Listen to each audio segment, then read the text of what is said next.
میں نے قبلہ شاہ جی کو صدا دینی ہے اور بڑا ہی خوبصورت کلام اس کی چند گریں میں نے پڑھنی ہیں. مجھے بار بار یہ میرے شاگرد ہیں اویس، انہوں نے کہا کہ وہ کلام کی گریں آپ نے لازمی سنانی ہے. میں جلدی سے پڑھ دیتا ہوں. جس کا عقیدہ سلامت ہے وہ میرے ساتھ شامل ہو جائے.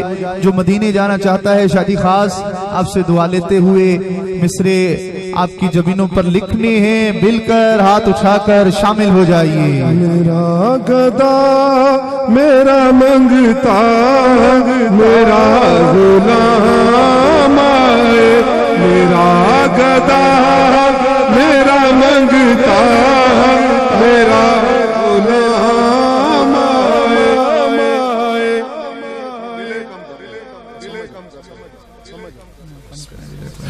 میرا گدا میرا منگتا، جو مدینے جانا چاہتا ہے ہاتھ اٹھا کر شامل ہو جائے. میرا گدا میرا منگتا میرا غلام آئے. خدا کرے ابھی طیبہ سے یہ پیام آئے. جس پہ سرکار دو عالم کی نظر ہو جائے، جس پہ سرکار دو عالم کی نظر ہو جائے، وہ ستارہ بھی ہو اگر تو قمر ہو جائے. ہم سب کی آہوں کو عطا ایسا اثر ہو جائے، ہم جو تڑپے تو محمد کو خبر ہو جائے. میرا گدا میرا منگتا میرا غلام آئے. میرا گدا میرا منگتا میرا غلام آئے. خدا کرے یہ ناز یہ انداز ہمارے نہیں ہوتے، یہ ناز یہ انداز ہمارے نہیں ہوتے. جھولی میں اگر ٹکڑے تمہارے نہیں ہوتے، دامان شفاعت میں ہمیں کون چھپاتا.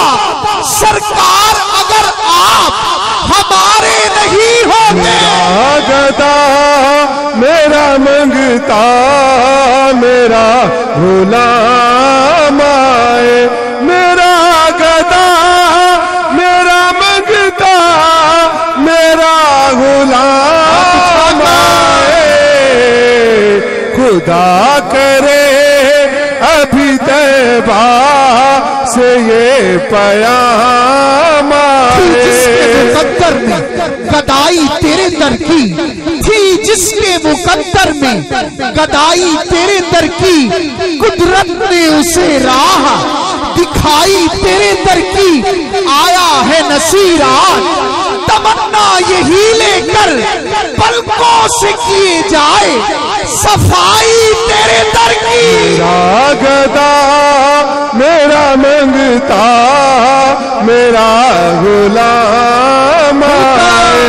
میرا گدا میرا منگتا میرا غلام آئے. خدا ابھی طیبہ سے یہ پیام آئے. غلام زہرا ہوں میں تو علی کا نام ہوں. غلام زہرا ہوں میں تو علی کا نام ہوں. ہمیشہ پنج تنی نسبت ہی میرے کام آئے. فضا پہچان کے ناز سے آیا کرتی، فضا پہچان کے ناز سے آیا کرتی. باب تطہیر پہ جبریل کھڑے رہتے تھے. چاند سورج سے بہت کھیلے ہیں مرشد زادے، چاند سورج سے بہت کھیلے ہیں مرشد زادے. یہ کھلونے تو در زہرا پہ پڑے رہتے تھے. غلام زہرا ہوں میں تو علی کا نام ہوں. غلام زہرا ہوں میں تو علی کا نام بلا نہیں رکھتے۔ بھائی نعمان، بھائی عمر، اللہ کرے یہ یارانہ محبت سلامت رہے کہ دلوں میں آپ اگر کربلا نہیں رکھتے تو ہم بھی آپ سے کوئی واسطہ نہیں رکھتے۔ دلوں میں آپ اگر کربلا نہیں رکھتے تو ہم بھی آپ سے کوئی واسطہ نہیں رکھتے۔ علی کے چاہنے والوں کی یہ نشانی ہے، وہ اپنی صف میں کوئی سربراہ نہیں رکھتے، اور جناب زہرا کے دشمنوں کو ہم بھلا کہتے، جناب زہرا کے دشمنوں کو ہم بھلا کہتے۔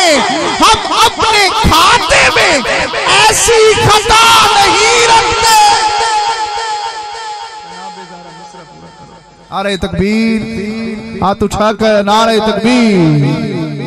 اینج نہیں میرے ویر، دل لا کے سینے نزول لا کے بولو نعرہ تکبیر، نعرہ رسالت، نعرہ خلافت، نعرہ حیدری، دربار عالیہ حسینیہ شریف۔ التماس گزار عالم اسلام کا موت پر حوالہ، ملک پاکستان کی خوبصورت آواز، حضور قبلہ عالم زیب و زینت آستانہ عالیہ چھتر شریف صاحبزادہ والا شان سید اسد اللہ شاہ صاحب گیلانی جیلانی میں التماس گزار ہوں آپ سے، آپ اپنے خوبصورت نورانی و وجدانی بیان سے ہمارے قلوب کو معطر اور منور فرمانے کا شرف حاصل فرمائیں۔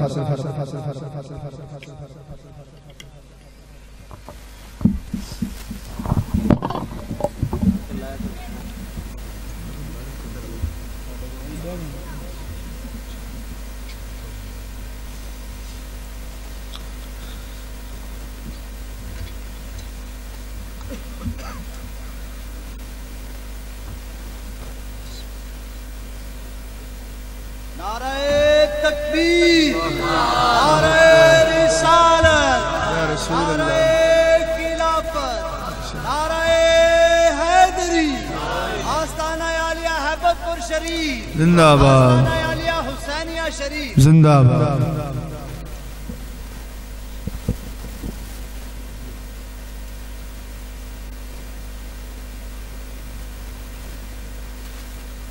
نعرہ تکبیر، تھوڑا جہاں اور اچھا میرے بھی نعرہ تکبیر۔ چپ دے تالے کھولن سکھو، زندگی یار تو گھولن سکھو، قبر وچ بھی تواڈی گل بڑھ ویسی، ذکر نبی وچ بولن سکھو۔ نعرہ تکبیر، نعرہ رسالت، نعرہ خلافت، نعرہ حیدری، آمد مصطفیٰ۔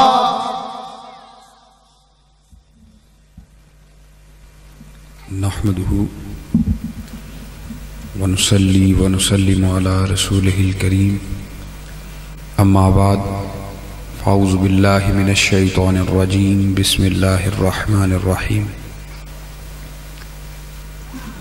الا ان اولیاء اللہ لا خوف علیہم ولا هم يحزنون، صدق اللہ مولانا العظیم وصدق رسولہ النبی الکریم۔